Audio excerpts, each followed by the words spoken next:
Have you taken your time to watch this video? If not, you really need to watch it. Could this be true that INEC is now collaborating with APC to bury our democracy? That INEC is collaborating with APC to bury our democracy. Could this update be true? Please, if you are a Nigerian, please watch this video, because what I heard in this very update, I no fit talk am with my mouth. Please also share this update so that other Nigerians out there can still listen to what I heard in this video and stay updated. Currently, Arise TV have reacted to this very update regarding the concluded Edo State election. Please enjoy this video. I will be back to react on it.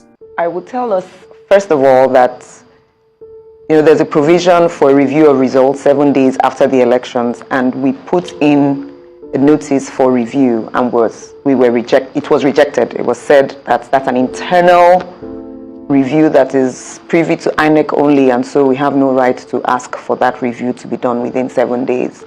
And by the very next day, which was the 4th day after the elections, the certificate of return was given to the person who was declared, whereas there's a provision for 14 days, up to 14 days, so that some of these things could be done.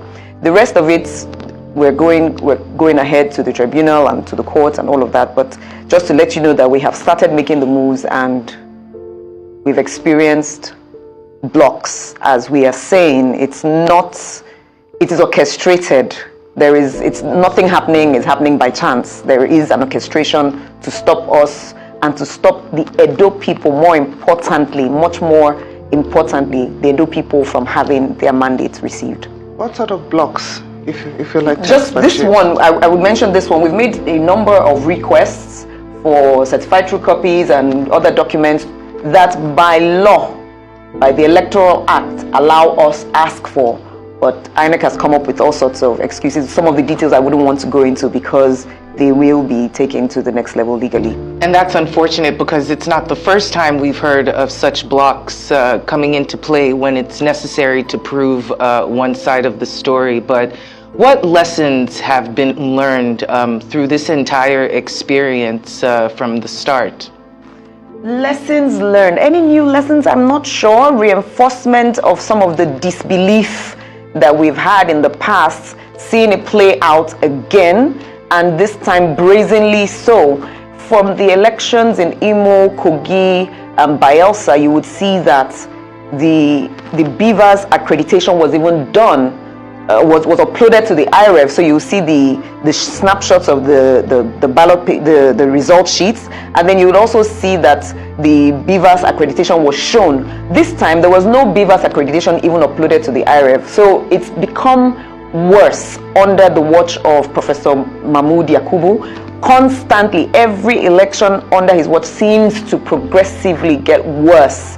So I don't know if it's about lessons learned, or we should all be aware, because the state elections, Edo state elections, are not state elections. They're conducted by the federal. So every Nigerian, every African should be aware, because this is leading to another statistic where people will say, it's in Africa that we have kakistocracy, where the worst of us will lead the best of us through lackluster exercises like this that should be transparent and upheld by law. So it's for everyone to be very well aware that every voice out on the street, like at the protest, as you saw yesterday, I was there live at the protest. It's not about us making noise or just trying to play or cry foul. No, it's showing us that if we are all not speaking up together, Nigeria is getting worse right before our eyes. We've said several times we want strong institutions, not just strong men or strong women in leadership. And the INEC as an institution is showing that it is strong in doing what is wrong rather than upholding its own laws and regulations.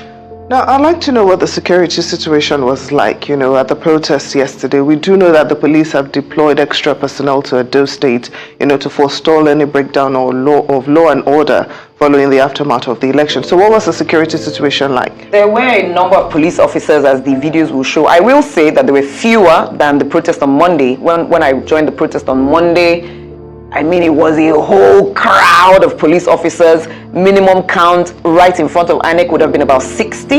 Yesterday, I'm not sure we had more than 25 to 30 of them, but they were there in good number.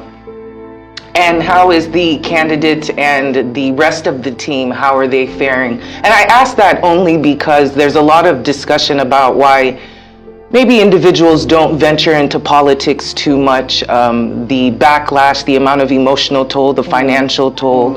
A lot of discussion has been had about whether or not Asue Ighodalo will stick in the political space or if he will go back to his original place of comfort, that politics is very uncomfortable to even just get into. So how is the team faring? How are we?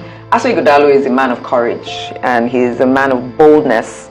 So he's in good spirits. He's hopeful. We all are hopeful, and all eyes are on the judiciary right now because that's the only possible savior of the current mess that we are in. And we know that, I know there are concerns and of course phone calls. People are saying, na them get yam, na them get knife, no me gonna no try am. But we cannot but believe Asue Ighodalo and Osarodon Oge are both lawyers.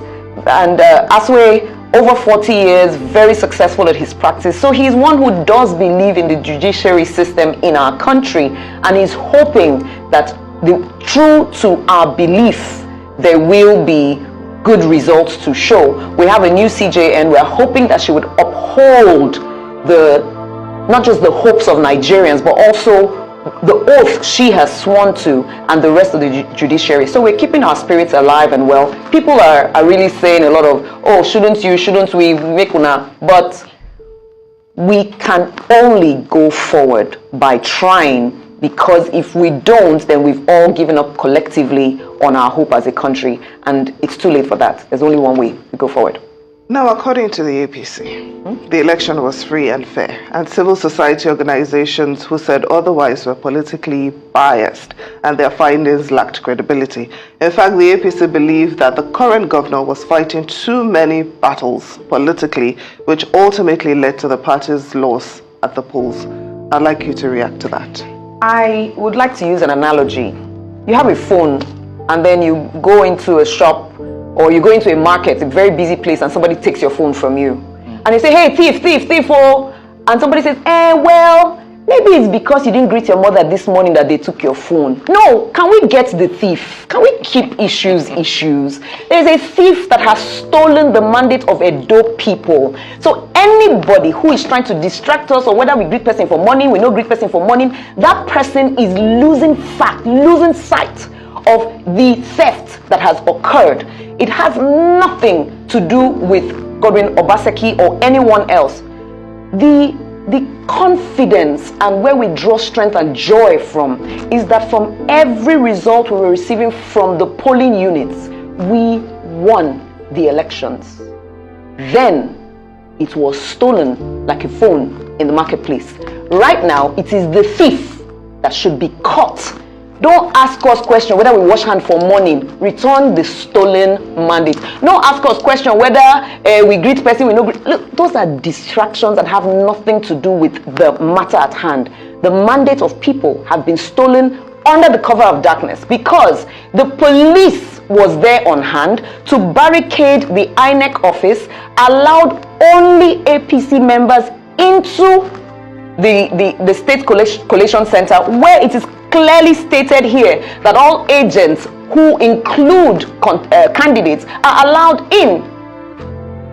We have the video to show that Asue Ighodalo was kept out and not allowed in. We have the videos to show. So where is the talk coming from? Free and what?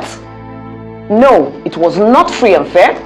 It was hijacked by INEC and the Nigeria police, who should be protecting us. Police should be our friend, but police is showing that they are the enemies of Nigerians, and we need that situation to be salvaged. And there's a lot of talk about INEC and their performance, obviously. Their historic quote-unquote dropping of the ball, and it seems that the election season continues. Edo State indigents, how are they feeling about... They're mourning. All right. Edo State is mourning. Sis, send people to the streets of Edo State. The only people celebrating are the thieves. Every other person is mourning. People are sad. I've spoken to a number of people personally, and they say, well, I didn't come out to vote, but I don't like what's happen.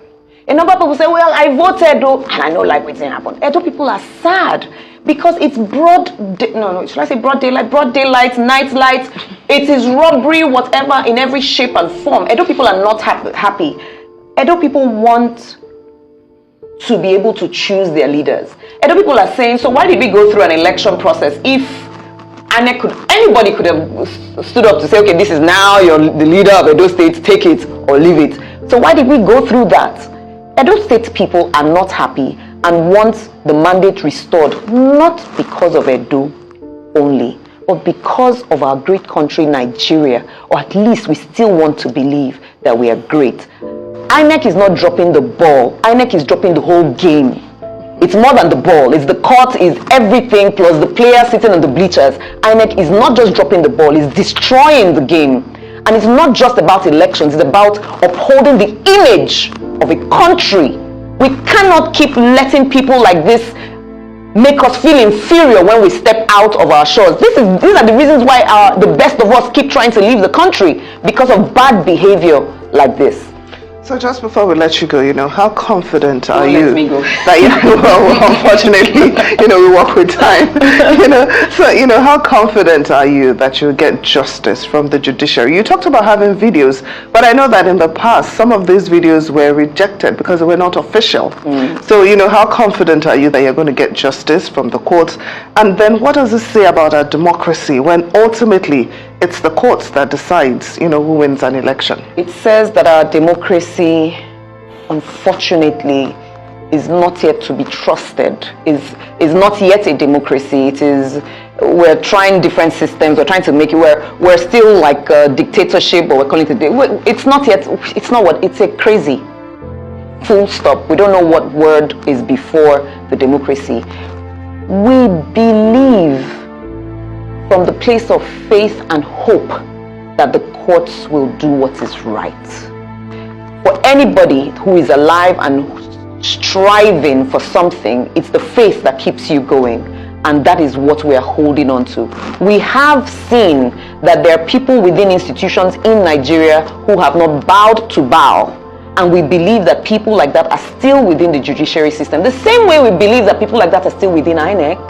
Not everyone within INEC is bad. So when we're going to court, we're also going to be highlighting the particular individuals who have been part of this foul play, so that we don't say every Nigerian is bad, no. So in the judiciary, we do believe that we'll get to the best who have best intentions for our country, Nigeria.